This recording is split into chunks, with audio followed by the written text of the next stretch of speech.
भगवान श्री राधा कृष्ण के चरण कमलों में प्रणाम करके श्री व्यास जी महाराज, सरस्वती देवी एवं सदगुरुदेव के चरणों का ध्यान करते हुए अपने माता पिता सभी पूज्यों का आशीर्वाद लेते हुए भगवान श्री बांके बिहारी मुरली मनोहर लाल से प्रार्थना करते हैं, गोविंद हमको सद्बुद्धि देना, धर्म का रास्ता दिखाना, अपनी भक्ति कृपा दृष्टि सदा बनाए रखना।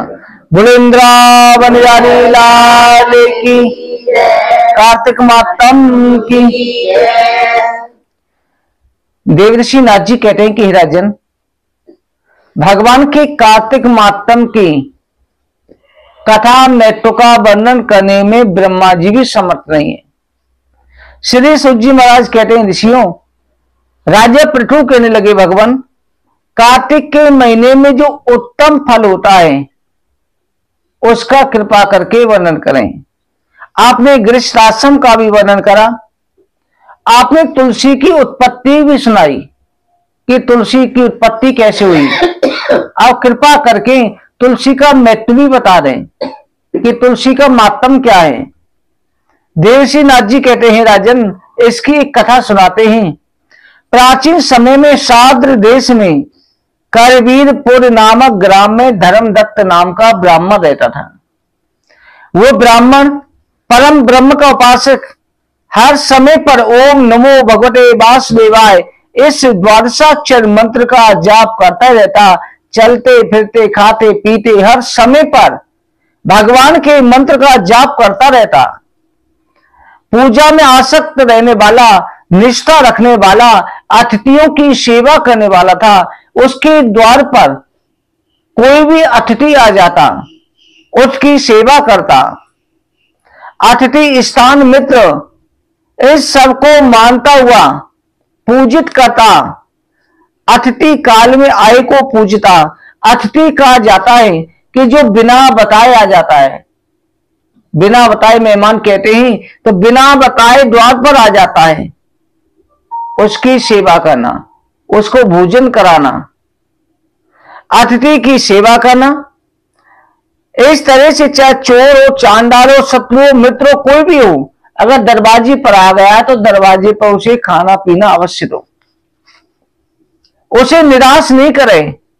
जो अतिथि को निराश करके लौटाते हैं अपने पापों को छूट जाता है और अतिथि के पुण्यों को, जो दृष्टि है उसके पुण्यों को ले जाता है। परंतु अतिथि आज के समय पर व्याख्या बदल दी गई है।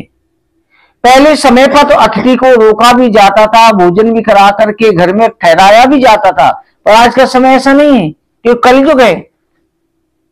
कलयुग के समय पर अतिथि के रूप में न जाने कौन आ रहा है। और आज के अतिथि जो होते हैं, अतिथियों की भी संतों ने परिभाषा करी है कि अगर दरवाजे पर अतिथि आ जाए, अगर आपसे धन मांग रहा, संत आ गया और संत ने आकर के आपसे कहा कि नहीं मुझे पैसा ही चाहिए, तो समझ जाओ ये संत के वेश में संत नहीं है। संत को धन की क्या आवश्यकता। हाँ, ब्राह्मण को आवश्यकता पड़ सकती है क्योंकि उसके परिवार है, गृहस्थी है, सामाजिक जीवन है, परंतु संत को क्या आवश्यकता। संत को तो यहां तक कहा गया है रहने के लिए ठिकाने की भी आवश्यकता नहीं है, घर की भी, आश्रम की भी आवश्यकता नहीं है। संत के लिए सारा ब्रह्मांड ही उसका घर है। उसके संत को यहां तक कहा गया है कि जितने कपड़े पहन रखें उसके अलावा दूसरी जोड़ी इकट्ठी भी नहीं करके रखे। संत एक रोटी की दो रोटी कर लेते हैं, एक को पहन रखा है, एक को रखा है, एक से नहाए तो दूसरी उन्होंने धारण कर ली। ये संत की परिभाषा होती है। संत को केवल भिक्षावृत्ति से गुजारा होता है, तभी वो परमात्मा से मिल सकता है। अथवा अगर उसने धन रखा या सामग्री जोड़ के रखी है तो उसका परमात्मा ध्यान नहीं रहेगा, फिर उसमें ध्यान रहेगा। उसका ध्यान तो वहां गया कि मुझे एकत्र करना है। अगर उसे एकत्र भी करना है तो उसे संत होने की आवश्यकता क्या, ये प्रबंध रचने की आवश्यकता क्या। गृहस्थी में रहकर के भजन करो, अगर संत बन गए हो तो बहुत संभल के चलो, कोई गलती ना हो। फिर भी उसमें डूबे रहे तो और ज्यादा पतन हो जाता है। तो इसलिए घर पर जो आ जाए हमेशा ध्यान रखो, रास्ते में जा रहे हो पैसा दान मत करो। पैसे का दान करना है कहां पर करना है? ठिकाने पर।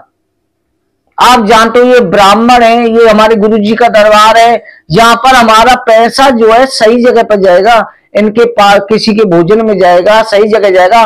कहीं आपका पैसा धन शराब में, जुआ में, वेश्यावृत्ति में तो नहीं जा रहा, गलत रास्ते पर नहीं जा रहा। कई लोग ऐसे होते हैं संत के वेश दान करके पैसा ले लेंगे, जाके शराब पी रहे हैं, मांस का सेवन कर रहे हैं, तो उसमें देने वाला नरक का भागी स्वतः ही हो जाता है। किसी पे दया दिखानी है तो उसे भोजन खिला दो। खाने की वस्तु सबको खिला सकते हैं, पर धन का केवल दान सही जगह पर ही कर सकते हैं। अन्यथा गलत जगह पर गया हुआ 1 रुपया भी आपको नरक का कारण बना सकता है। इसलिए अतिथि जो घर पर आ जाता है, उसे आप बाहर आ गया है तो आप उसे दुत्कार में अगर पैसे मांग रहा है तो उसे कहो ये भोजन है, खाना है, चाहिए तो लो, अन्यथा आगे कृपा करके बढ़े। गाली गलौज करने की आवश्यकता ही नहीं है, किसी को निरादर मत करो, आगे उसे बढ़ा दो। कई लोग आपने रास्ते में देखे हैं कि कहते हैं कि हमें खाने के लिए पैसा चाहिए, पैसा दे दो, 10 रुपया दे दो, 20 खाने के लिए दे दो। और अगर आप उससे उसी समय कहो चलो मैं आपको खाना खिला देता हूं यहां पर, तुरंत मना कर देंगे वो, क्योंकि वो दुरुपयोगी संत नहीं है, वो सच्चे दुखी नहीं है। वो जानबूझ के अपनी शराब पीने के लिए, मांस मुद्रा के लिए, अपने अय्यासी के लिए पैसा मांग रहे हैं। तो ऐसी जगह पर समझ जाओ, तुरंत मत दो।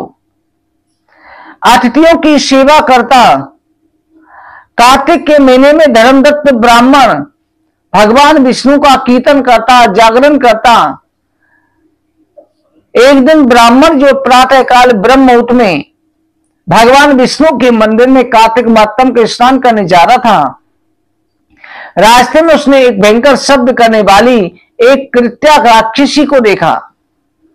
वो राक्षसी टेढ़े दांत, चंचल जिब्या, लाल नेत्र, नग्न शरीर, सूखी लंबे होश वाली, गुरगुर शब्द करने वाली ऐसी राक्षसी को देख करके धर्मदत्त भयभीत हो गया कि आज ये राक्षसनी मुझे खा जाएगी।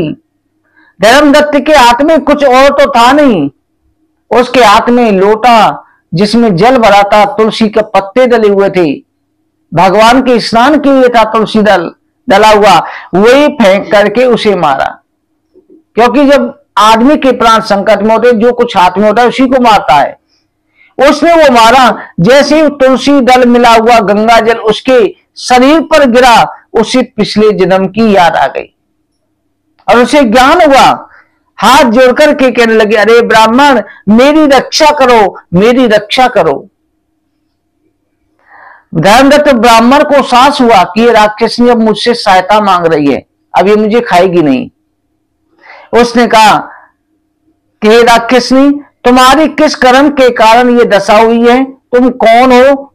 तब वो कहने लगी कि हे ब्राह्मण, मेरा नाम कला है, मैं सौराष्ट्र नगर में भिक्षु नाम जो ब्राह्मण है उस ब्राह्मण की पत्नी थी। मैंने कभी भी वाणी से मीठा बोल करके पति का सम्मान नहीं किया, हमेशा कड़वा बोलती, मीठा अन्न अच्छा अच्छा खुद खा जाती, पति को कुछ नहीं देती, रूखा सूखा उसके लिए रख देना और अच्छा अच्छा बना करके खुद खाना। मुझे हमेशा लड़ाई प्यारी थी, घर में कलेश रखती थी, छोटी छोटी बातों पर भी कलेश रखती थी। मेरे पति ने मुझसे परेशान होकर के दूसरा विवाह करने का इरादा किया। जब मैंने सुना कि मेरे पति मुझे छोड़ के दूसरा विवाह करना चाहते हैं, मैंने तुरंत जहर खा लिया और जहर खा करके मैंने प्राण त्याग दिए। तो यमराज के दूत आए, मुझे पकड़ के ले गए। इसलिए हमेशा ध्यान रखो, जो अकाल मृत्यु कर लेते हैं, फांसी लगा के मर जाते हैं, जहर खा के मर जाते हैं, उनकी कभी सदगति नहीं होती, क्योंकि परमात्मा ने हमें जीवन दिया है। अगर युद्ध में मारे जाते हैं तब सदगति हो जाती है, या अचानक से दुर्घटना हो जाती है, तब भी मौका मिल जाता है कि ये अनजान था। वो जो जानबूझ करके अपने जीवन को नष्ट करते हैं, उसके बराबर भी कोई पाप नहीं है। आत्महत्या भी महापाप कहा जाता है। मुझे पकड़ करके यमराज के लोक को ले गए, यमदूतों ने मुझे धमकाया। यमराज ने कहा, चित्रगुप्त इसने क्या कर्म किया, इसका कर्म देखो। चित्रगुप्त ने कहा, भगवान इसने जीवन में कभी भी शुभ कर्म नहीं किया। मीठा अन्न खुद खाया, स्वादिष्ट अन्न खुद खाया, पति को खाने के लिए रूखा सूखा दिया, पति से हमेशा ये लड़ाई करने वाली थी। हे प्रभु, ये अपना पेट भरने में लगी रहती, इसलिए बिष्टा खाने वाली सूगर की योनि में चली जाए, ऐसे सूकरी की योनि में भेज दो। जिस पात्र में भोजन बनाती उसी में खाती, इसलिए माजार बिल्ली की योनि में चली जाए जो चूहे खाने वाली बने। हमेशा इसलिए माता बहनों को कहा गया है कि जब भी भोजन बना रही हैं, कई जगह कई माताओं की आदतें देखी हैं, माता बहनों की, क्या कहते हैं, भोजन नमक कम है, कैसा वही लेंगी, हाथ पर चाख लेंगी। ये बहुत गलत है। अन्नपूर्णा का वास होता है, भगवान का भोग लगना होता है, उसे झूठी रसोई को झूठा नहीं करना चाहिए। द्रौपदी के पास में अक्षय पात्र था, जब तक द्रौपदी उसमें चाखती नहीं थी, पूरा संसार खिला दो खत्म नहीं होता था, और जैसे द्रौपदी ने खा लिया तुरंत अक्षय पात्र समाप्त हो जाता था। तो इसलिए कहा गया अगर गृहिणी पहले ही भोजन कर लेती है, भोजन चाखती है, रसोई में झूठा रखती है, उस घर में बरकत नहीं होती। चाहे उस घर में पैसा आएगा तो गलत रास्ते चला जाएगा, घर में परेशानी आने लग जाएंगी। इसलिए यहां तक कहा गया कि रसोई साफ सुथरी करके, सुबह भी घुसो तो स्नान करके घुसना चाहिए रसोई के अंदर। अन्नपूर्णा देवी का वास है, रसोई में झूठा नहीं फैलानी चाहिए। और कई माताओं की जैसे आदत होती थी, बहुतों की अभी भी है, जैसे सोचती है कि बर्तन ज्यादा हो जाएंगे, जिसमें बनाया पर उसी में रख के खा लेती है। ये किसी किसी में होती है, तो ये भी बड़ा दोष होता है। माताएं जब रोटी बनाती हैं, पहली रोटी गाय के लिए निकालती पहले समय पर, और आखिर की रोटी हमेशा देखना, पहली बड़ी बूढ़ी जो होंगी उनको पता है आखिर की रोटी भारी बनाती थी, सबसे लास्ट में मोटी रोटी बनाती थी, थोड़ी भारी, औरों से थोड़ी भारी इसलिए बनाती थी कि मेरे मायके वाले भी खुश रहें और ससुराल वाले खुश रहें। और जो रोटी होती है पिछली भारी जो होती है, वो मायके वालों का भी प्रभाव उसके लिए भी बनाती थी, यहां का भी कर रही है वहां का भी कर रही है। हे भगवान, इसे बिल्ली की योनि में भेज दिया जाए, इसने जहर खा करके प्राण त्यागे, इसलिए इसे भूत प्रेत पिशाच की योनि में भेज दिया जाए। जितने भूत प्रेत बनते अकाल मृत्यु वाले बनते, जिन्होंने आत्महत्या करी हो, जातक प्रेत योनि में भूत योनि में वही भटकते हैं। जिस घर में आत्महत्या हुई है उस घर को कहते हैं उस घर से दूर ही रहना चाहिए, उस घर को भूल करके भी नहीं लेना चाहिए, क्योंकि जहां पर एक बार शुरुआत हो जाती है तो फिर वहां पर ही मान लो घटनाएं घटती रहती हैं, कोई ना कोई अनहोनी जरूर होती रहेगी, वो समय चक्र फिर आता है लौट करके। श्री सूत जी महाराज कहते हैं, ऋषियों कला कहने लगी कि ब्राह्मण, उसके बाद में मैंने सभी योनियां भोगी, और सभी योनि भोग करके 500 वर्ष से मैं राक्षस की योनि में हूं, भूख और प्यास से पीड़ित रहती हूं, राक्षस योनि में कुछ खाया नहीं जाता। एक दिन मैं बनिया के शरीर में प्रवेश करके कृष्णा त्रिवेणी के संगम में गई, जो इस बनिया के शरीर में प्रवेश करके मैंने तीर्थ में प्रवेश करा, शिव और विष्णु के दूतों ने मुझे निकाल करके खींच के बाहर फेंक दिया। अब बड़े भाग्य से आप मिले हो, आपके हाथ से तुलसी का जल मेरे ऊपर गिरा, मेरे पाप कम हुए, अब मुझे गति प्रदान करो, क्योंकि मुझे अभी आगे 3 बार और राक्षस नहीं होना पड़ेगा। धर्मदत्त बोला कि अरे कला, तीर्थ दान तप व्रत से पाप दूर होते हैं, परंतु प्रेत योनि में, भूत पिशाच योनि में तीर्थ दान पुण्य नहीं हो सकते। तुमको देख करके मेरा मन दुखित है, तुम्हारा पाप बड़ा है, थोड़े से पुण्य से नाश नहीं होगा। इसलिए हमने जीवन भर जो कार्तिक का महीने का व्रत किया है, उस कार्तिक के महीने के जीवन भर के पुण्यों का आधा फल में तुम्हें प्रदान करता हूं। संकल्प लेकर के, हाथ में जल लेकर के और कला के ऊपर छिड़क दिया। कार्तिक के समान यज्ञ, जन, दान, तप, व्रत कुछ भी नहीं है। द्वादशाक्षर मंत्र सुनाया, ओम नमो भगवते वासुदेवाय का गायन किया, तुरंत कला जो प्रेत योनि से मुक्त हो गई। आज भी प्रभाव होता है, किसी व्यक्ति के प्राण अटक रहे हो, निकल नहीं रहे, हाथ में जल लो और एकादशी का पुण्य दे दो उसे, तुरंत निकल जाएंगे, मोक्ष मिल जाता है। ये हमने खुद प्रयोग में देखा है कई बार। एक बार हमने भी यही देखा कि एक माताजी थी जिनका कैंसर हो गया था, प्राण लटक रहे थे, 8 ब्लॉक में 2 दिन हो गए थे। और मैं भ्रमण करने गया तो उनके यहां देखने गया था, केवल एकादशी का पुण्य दिया, आधा घंटे के अंदर प्राण निकल गए। तो एकादशी कितनी महिमा होती है, मोक्ष प्रदान करती है। कला को जैसे ही आधे पुण्य दिए, अब तो वो दिव्य अग्नि के समान तेजस्वी हो गई, उसके शरीर से ज्योति निकलने लगी। ब्राह्मण को प्रणाम किया और ब्राह्मण को प्रणाम करके नमस्कार करके कहने लगे, ब्राह्मण आपके आशीर्वाद से मैं नरक से मुक्त हो गई, तुमने मेरी नौका के समान रक्षा करी। इस प्रकार वो कह रही थी। उसी समय आकाश मार्ग से एक दिव्य विमान आया, जिसमें भगवान के पार्षद थे, अप्सराएं नृत्य कर रही थी। विष्णु दूतों ने आकर के कला को उस विमान पर बैठा लिया। अब धर्मदत्त ने विमान देखा, धर्मदत्त को बड़ा आश्चर्य हुआ। जैसे आप भी सोचते होंगे कि हमने इतने साल से कार्तिक नहा रहे हैं, अभी तो कोई चमत्कार नहीं हुआ। ये मन में आता है कि ये होता भी है कि नहीं होता, कईयों की ये आता है। बहुत से सोचते हैं चलो अपना नियम कर लेते हैं, पता नहीं जो होगा सो होगा। धर्मदत्त ब्राह्मण को भी हो रहा है कि मेरा तो पूरा जीवन बीत गया, अभी तक भगवान के स्वप्न में भी दर्शन नहीं हुए, और आधा पुण्य कला को दिया, तो इसके लिए विमान आ गया इस समय देवताओं का, भगवान के पार्षद बैठे हुए हैं। जब पूरे पुण्यों से ये नहीं हो रहा और आधे पुण्यों से ये चमत्कार हो रहा है। पार्षद जो है धर्मदत्त की तरफ देख रहे, पुण्यशील सुशील, उन सभी गणों को धर्मदत्त ने प्रणाम किया। उन्होंने धर्मदत्त को उठा करके गले से लगा लिया और कहने लगे कि हे ब्राह्मण, तुमने बहुत अच्छा किया है, जो इस राक्षसनी का उद्धार किया। जो दया करते हैं वे भगवान के सच्चे भक्त होते हैं। विष्णु भगवान में तुम्हारी प्रीति है, तुम दीन पर दया करने वाले धर्मज्ञ हो, विष्णु जी का व्रत करने वाले हो। बालकपन से तुमने कार्तिक का व्रत किया, दान किया, जन्म पर्यंत तुमने अष्टी सेवा करी, एकादशी व्रत किए, द्वादशाक्षर मंत्र का जाप किया। इसके प्रभाव से इस राक्षसनी को भी तुमने उद्धार किया।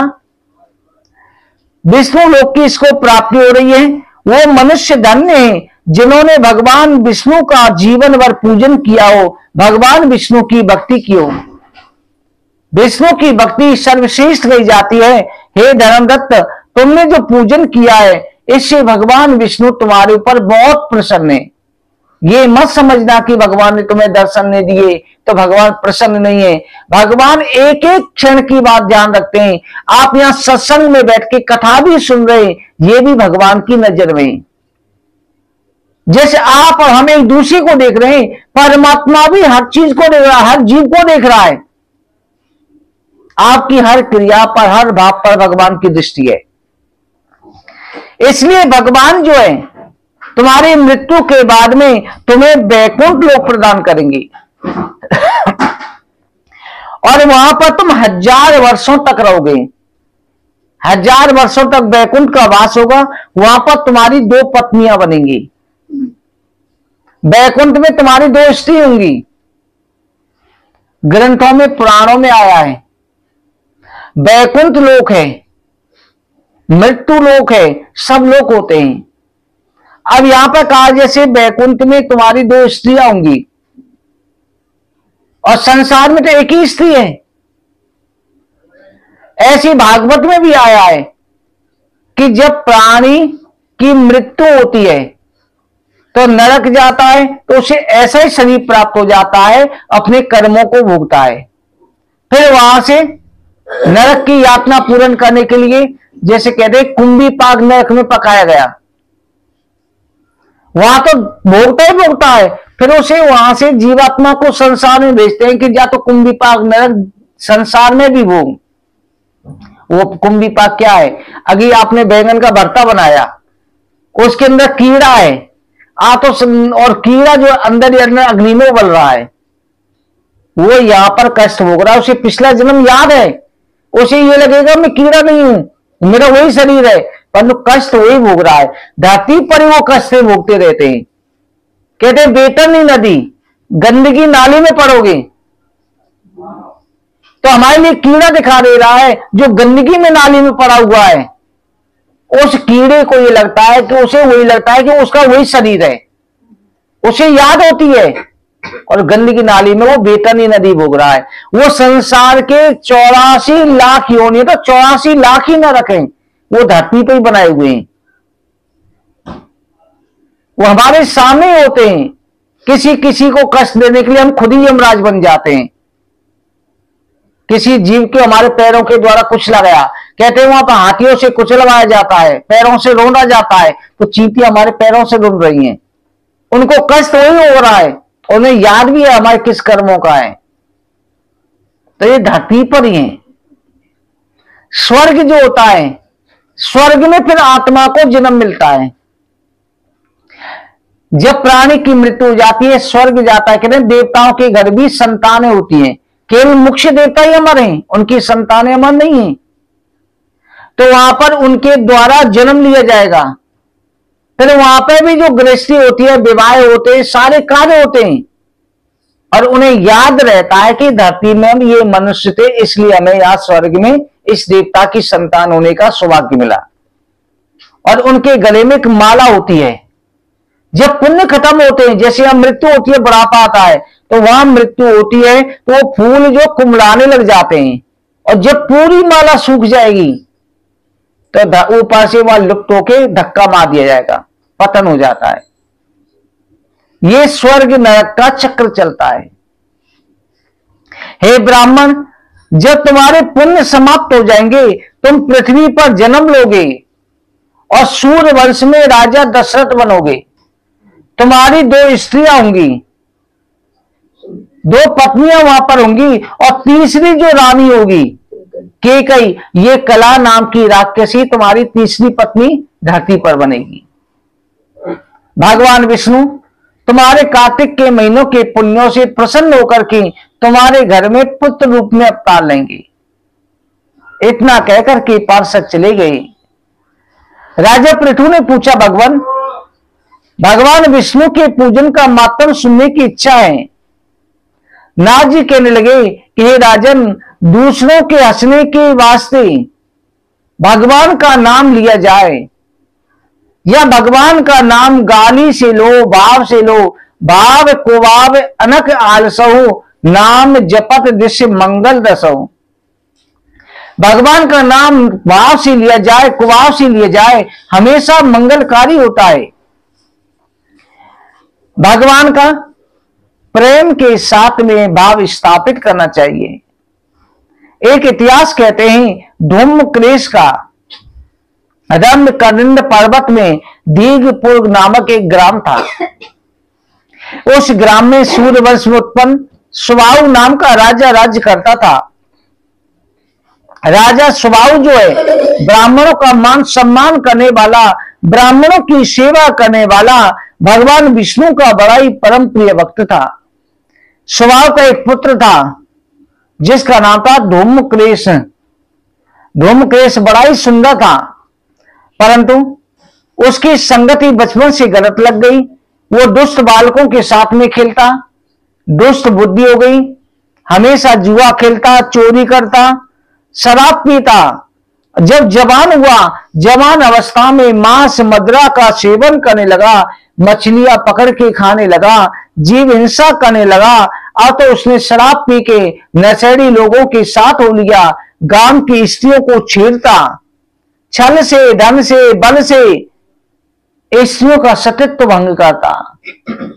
इस प्रकार से उसने पापाचरण शुरू कर दिए। वो सभी को अपने जाल में फंसा लेता।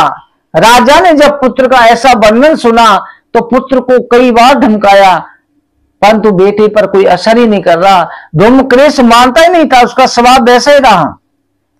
एक दिन धूमकेश गेंद खेलने लगा, बच्चों के साथ गेंद खेल रहा। उसकी गेंद जो है सौतेली मां के घर में चली गई, जो राजा की तुरंत शादी हुई थी। राजा का लड़का धूमकेश वहां पर गया जहां पर उसकी सौतेली विमाता थी।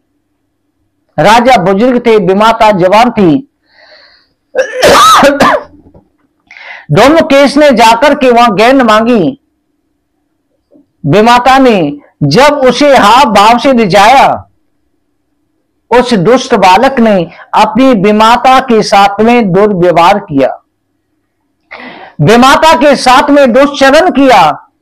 जब राजा ने ये पता चला, राजा ने देखा कि बेटा है, मानूं कि नहीं मानूं, उसे अपने राज्य से निकाल दिया कि राज्य में कहीं भी तेरा प्रवेश नहीं होगा।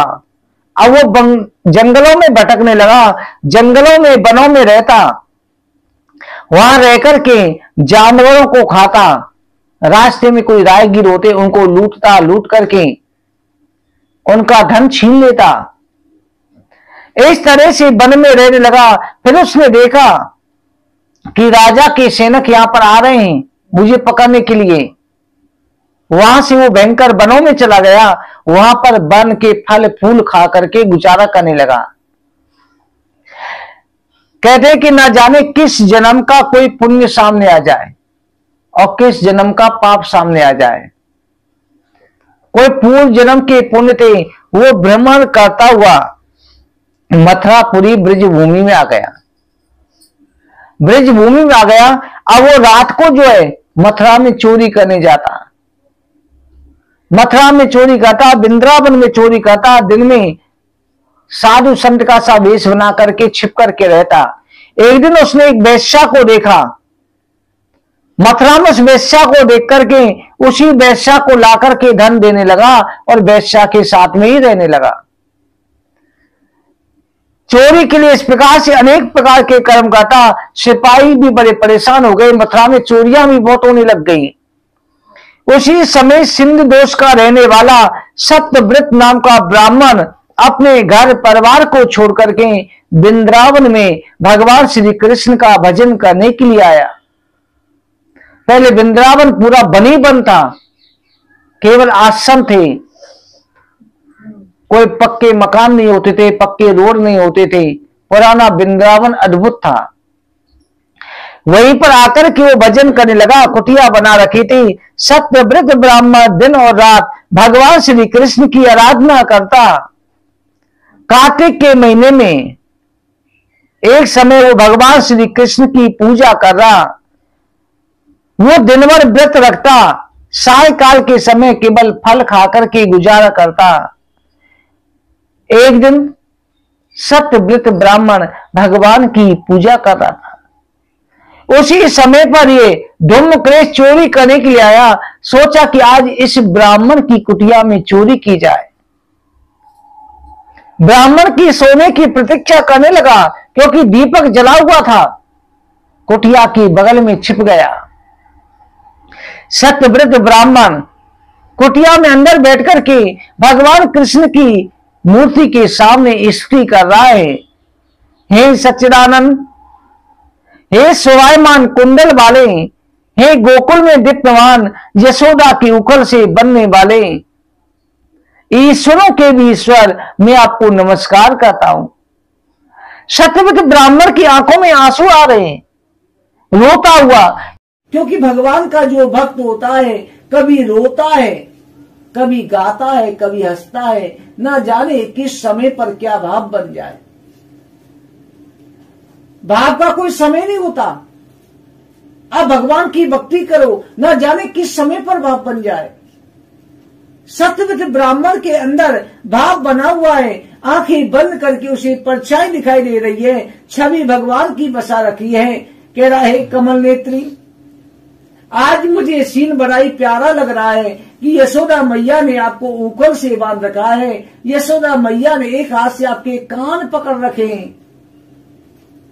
तीनों लोगों का स्वामी, तभी तो ब्रिज को महत्व दिया है। यशोदा मैया ने कान पकड़ के कह रही, एक हाथ में छड़ी है, एक हाथ से कान पकड़ के, लाला तू बड़ा उदम मचावे, तू गोपियों के घर में चोरी करे, मटका फोड़े और माटी भी खावे, अब तो झूठ बोलो सीखो है। जिनके डर से भौंके सारे से ब्रह्मांड बनते हैं, बिगड़ते हैं, काल भी जिनके भय से भयभीत होता है, माया जिनकी दासी है, वो भगवान यशोदा मैया के सामने रो रहे हैं। छोटे छोटे हाथ और अपनी आंखों को मसले जा रहे, ऊ करके रो रहे, मैया अब मैं उदम ना करूंगा, मैया मैं उदम ना करूंगा, मुझे छोड़ दे मैया, मैया मुझे मत मारे।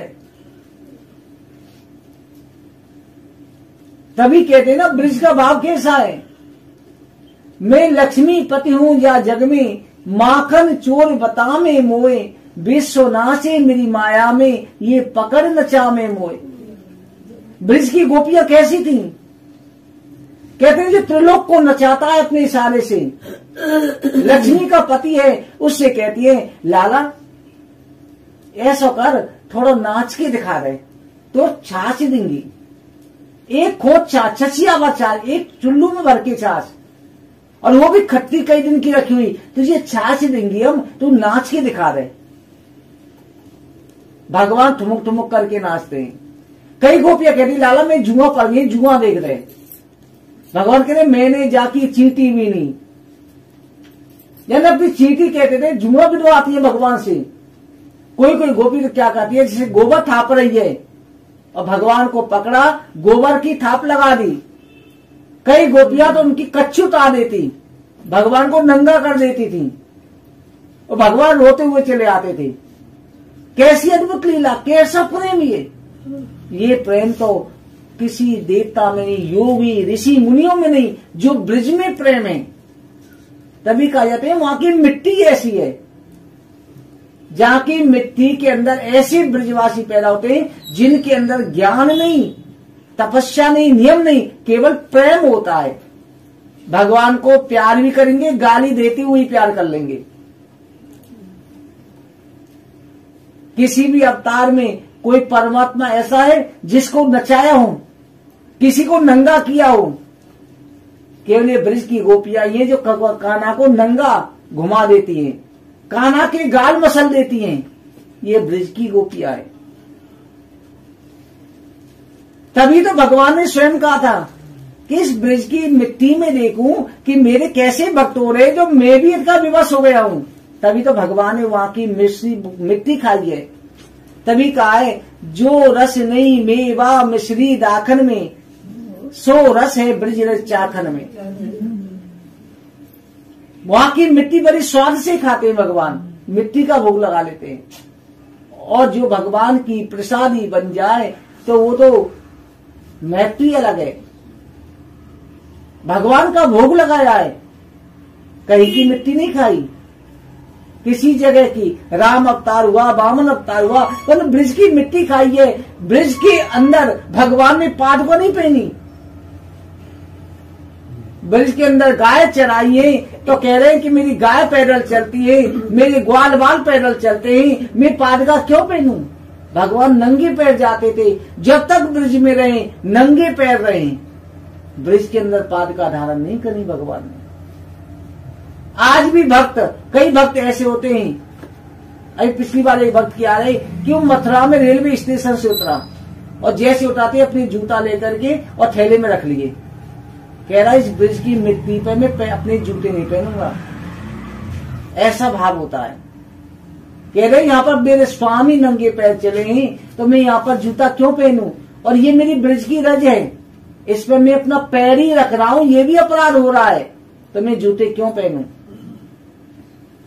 सत्यव्रत ब्राह्मण कह रहा है कि जो कालों के भी स्वामी हैं, जो अनंत ब्रह्मांडों के मालिक हैं, वो बाल कृष्ण ऊ करके रो रहे हैं, वो स्वरूप मेरे हृदय में वास करे, जिनकी गालों पर काजल बह करके आ रहा है, गोल गोल गाल है, घुंघराले बाल हैं, उनकी कमर के समान गोल गोल आंखें कितनी प्यारी होंगी। जब फोटो इतनी सुंदर होती है, हकीकत में कितनी सुंदर है, और गालों पर काजल बह के आ रहा है आंसुओं के साथ। और यशोदा मैया अंदर से रो रही है, दुख हो रहा है कि मैं बच्ची अपने लाला को डांट रही हूं, पर दिखाने के लिए, क्योंकि यशोदा मैया को रोज रोज लाना मिलता था। और कुछ गोपियां जानबूझ करके भी छोटी सी बात की बड़ी बना के आती, किस लिए? कि इस बहाने लाला के दर्शन होंगे।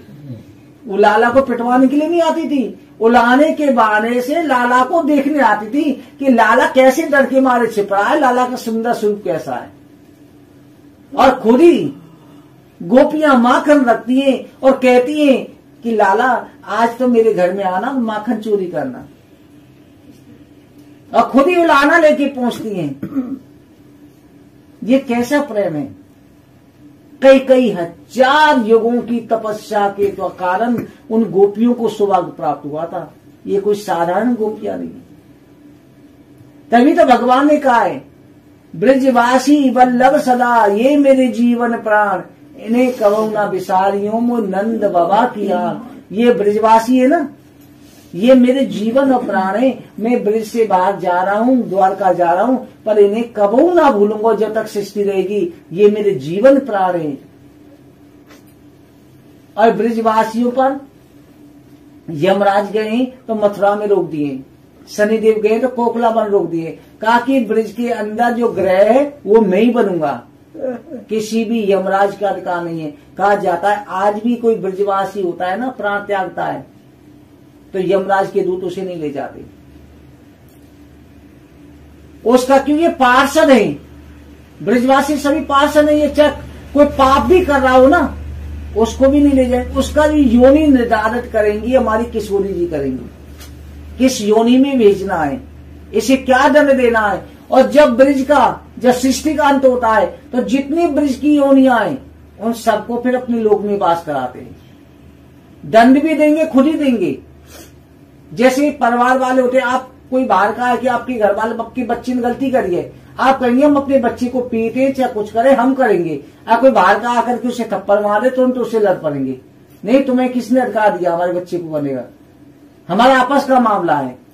तो ये ब्रज का मामला है। और कहा जाता है, शास्त्रों में कहा गया है कि ब्रजवासी कहीं भी प्राण त्यागे वापिस उसका ब्रज में ही आना पड़ेगा, उसका निर्धारित है, उसका लेखा सब लिखा हुआ है। कौन से पार्षद है, कितनी जीवात्माएं, सबका एक एक हिस्सा भगवान के पास है। तो इसलिए कहते अभिमान ना करे, परंतु ब्रजवासी होने पर अभिमान कर ले। तभी तो कहिए ना, कैलाश वृंदावन में जो है, कैलाश कुंज निकुंजन में कोट कोट काशी हैं, जमुना में जगन्नाथ, रेणुका में रामेश्वर, तल तल पर बसत अयोध्या के वासी हैं, गोपिन के द्वार पर बसित हरिद्वार, यहाँ बद्री और केदारनाथ फिरत दास दासी हैं। स्वर्ग अपवर्ग लेकर के करेंगे क्या, जानत नहीं हम ब्रजवासी। अयोध्या का जो महत्व दर्शन का होता है वो तो केवल वहां के पत्तों के दर्शन का हो जाता है। जो बद्री और केदारनाथ दर्शन करोगे ना महत्व का, तो वृंदावन के नौकर चाकर का कर लोगे। राधा रानी के सामने वो नौकर चाकर हैं, उनका महत्व हो जाता है। सभी तीर्थ प्रयागराज जाते हैं कर देने के लिए, परंतु प्रयागराज भी वृंदावन चढ़ के आता है, सारे तीर्थ आते हैं। वृंदावन जो धाम है, सभी तीर्थ कहे गए हैं पर वृंदावन को धाम कहा गया, वृंदावन धाम। और किसी को धाम नहीं कहा जाता, केवल वृंदावन को धाम कहा जाता है। इसलिए कोशिश करो साल में एक बार वृंदावन जरूर जाओ। कहते हैं जो वृंदावन चला भी जाता है ना तो उसकी मुक्ति स्वतः ही हो जाती है। न जाने ठाकुर जी कब उस पर कृपा करते।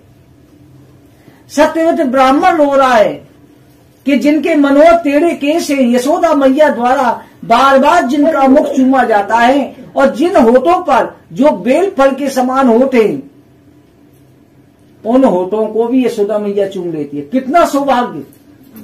जो परम पिता परमात्मा, परम ब्रह्म, और अपने लाला को शांत कराने के लिए होठों को भी चूम लेती है यशोदा मैया। गालों को चूमती है, होठों को चूमती है।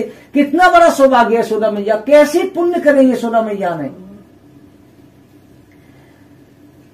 ऐसे भगवान मेरी रक्षा करें। जिन्होंने नल कुंवर के पुत्रों की रक्षा करी, वो भगवान मेरी पूजा करें। संसार जिनके पेट में समाया हुआ है, जो यशोदा मैया की रस्सी से भी नहीं बन रहे। इतना प्रेम यशोदा मैया में, फिर भी यशोदा मैया की रस्सी काम नहीं आ रही। यशोदा मैया से भी ज्यादा प्रेम किसका है? जो राधा जी की रस्सी से बन गए। इतना प्रेम यशोदा मैया में जो कर रही है, और यशोदा मैया से भी अनंत गुना प्रेम राधा जी में, जिनकी रस्सी से जो है भगवान बन गए थे।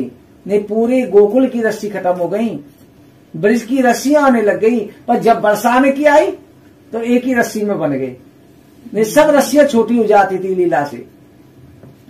ऐसी प्रियतमा श्री राधा जी को नमस्कार है।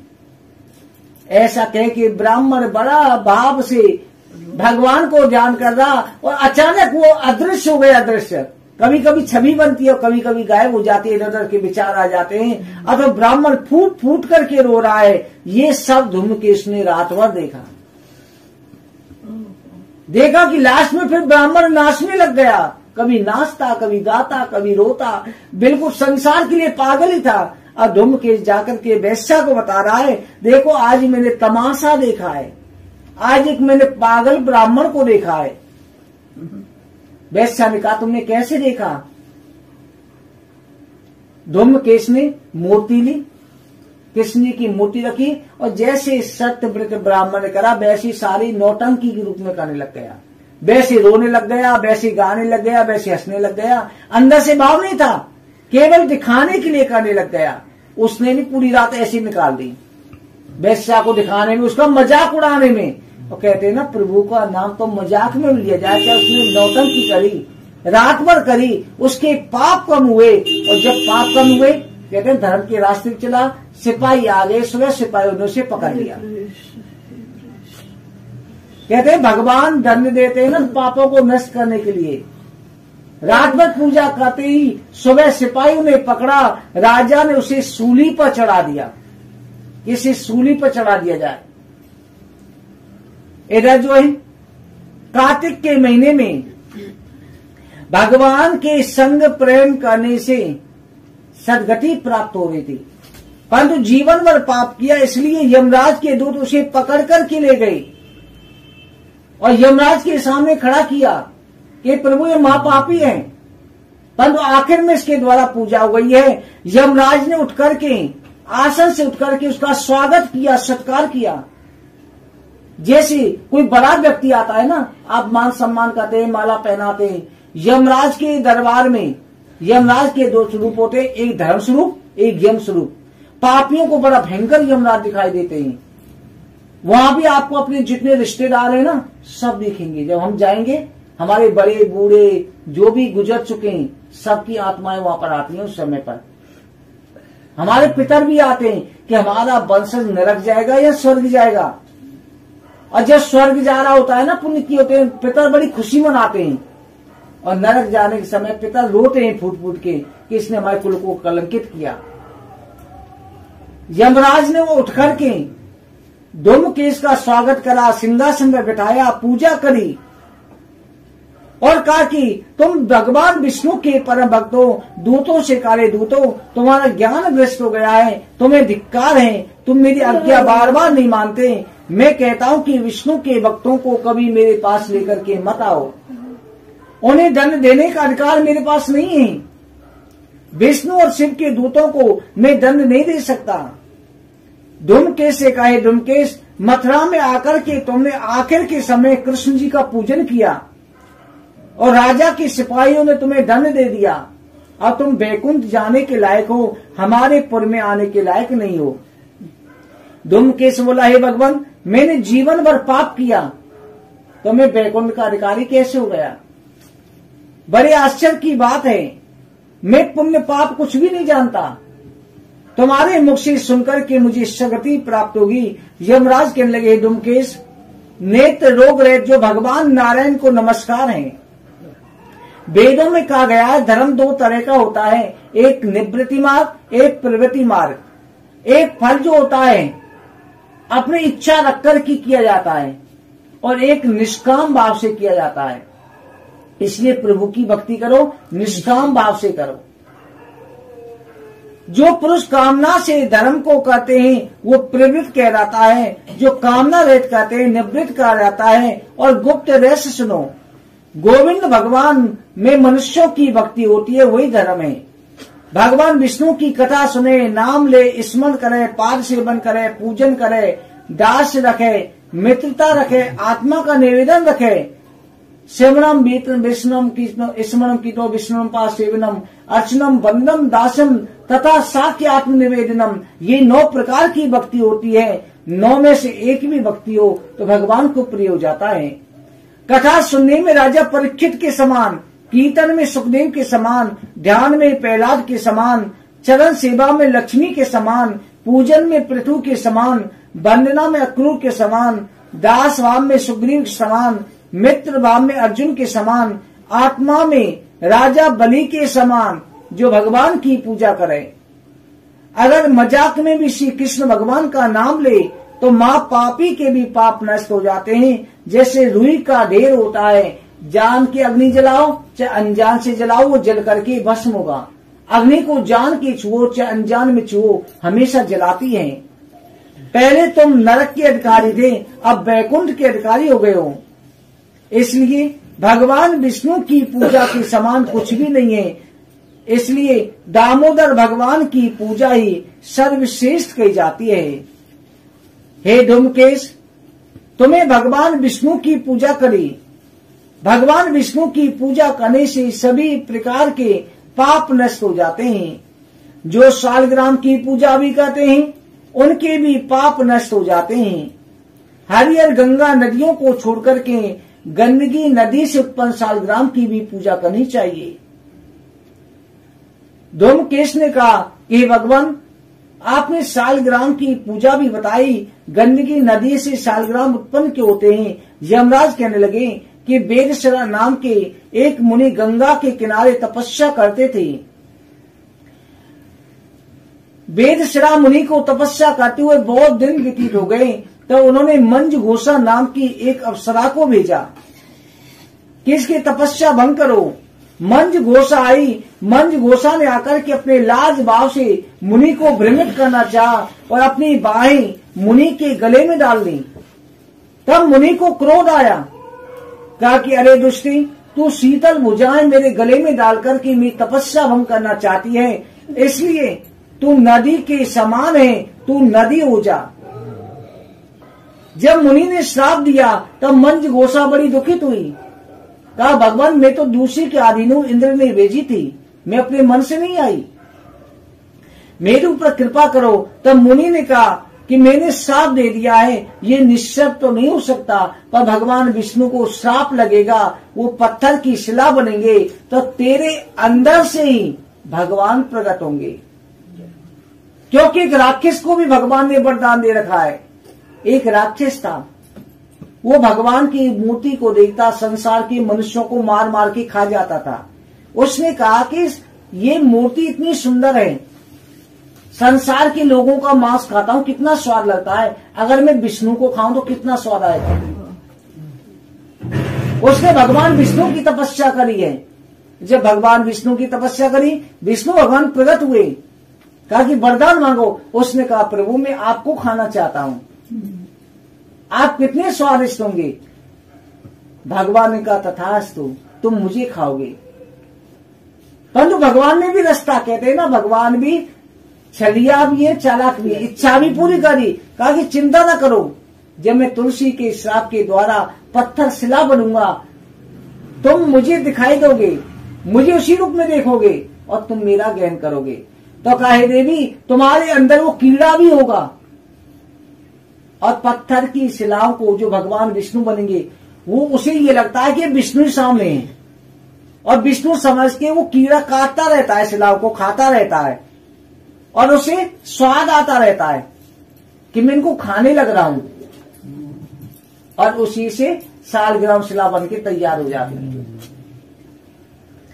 हे देवी, तुम भगवान जनार्दन को धारण करोगी। इस तरह से ऋषि वर ने जब वरदान भी दिया, यमराज कहते हैं राजपुत्र, तो सालग्राम शिला का भी महत्व जो होता है उसकी पूजा का होता है, वैसे ही तुमने भी भगवान कृष्ण की पूजा मथुरापुरी में करी, अब तुम बैकुंठ चले जाओ। इतना कहकर कि यमराज ने उसे विमान पर चढ़ाया और सीधा बैकुंठ भेज दिया। सूत जी महाराज कहते हैं ऋषियों, भगवान का नाम केवल मजाक में भी लिया गया तब भी मुक्ति प्राप्त होती है। बुलेंद्रावन बिहारी लाल की जय।